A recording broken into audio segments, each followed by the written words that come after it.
Hey guys, now that you have your quilts registered, you need to be getting them organized for our receiving days, which are coming up in February.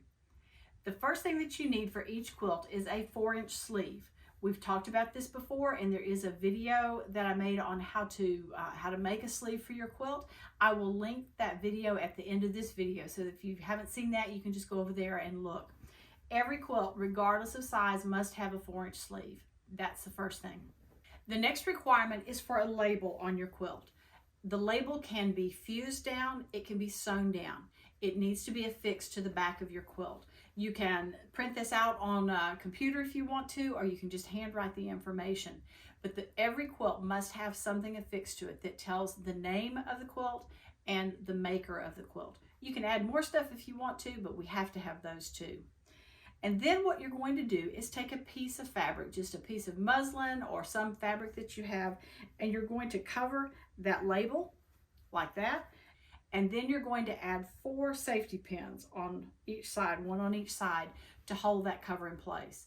The reason we cover the label is for judging. When the judge is going through and looking at the quilts, it means that she cannot see the name of the quilt maker, and that's important for that purpose. So every quilt needs a label, and that label needs to be covered. Next, every quilt needs a fabric bag to be placed in. Most of us use old pillowcases that we have around. You can make your own bag. It does not have to be anything special. It can be colored fabrics or prints or whatever. You know, there's no requirements there, no special requirements there. But every quilt must have its own bag, and it must be fabric. It cannot be plastic. Plastic just slides around too much, so we need it to be fabric. On each of these bags that you have, you're going to take a piece of fabric and you're going to write some information on that fabric, and it's just going to be your name and the name of the quilt. And then you're going to take that piece of fabric and you are going to just pin it, just like we did with the label. We're going to just put 4 pins in it to hold it on to the edge of the pillowcase. Once you have your case made and labeled, it's time to put your quilt in there. And the best thing is just to fold up your quilt so that it fits nicely inside that pillowcase.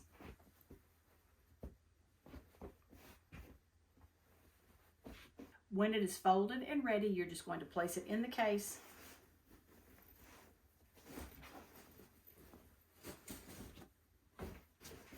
And this is what you will bring to receiving.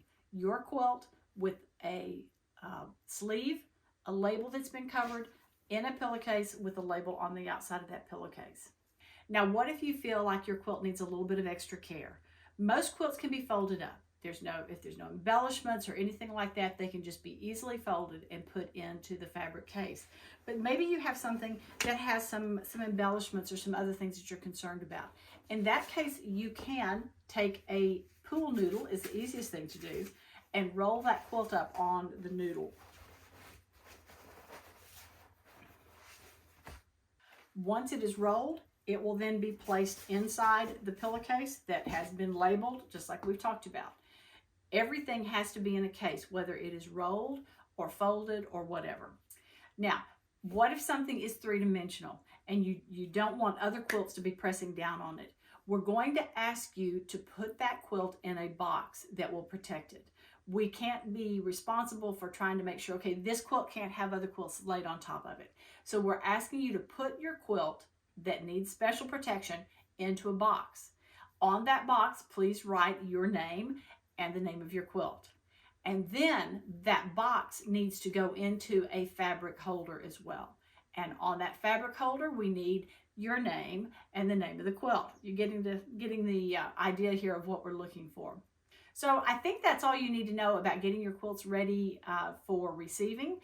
Be sure and check out the website for those dates and times, and we'll be publishing them in the newsletter as well.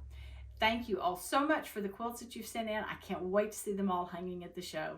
And if you have any questions, please feel free to contact us.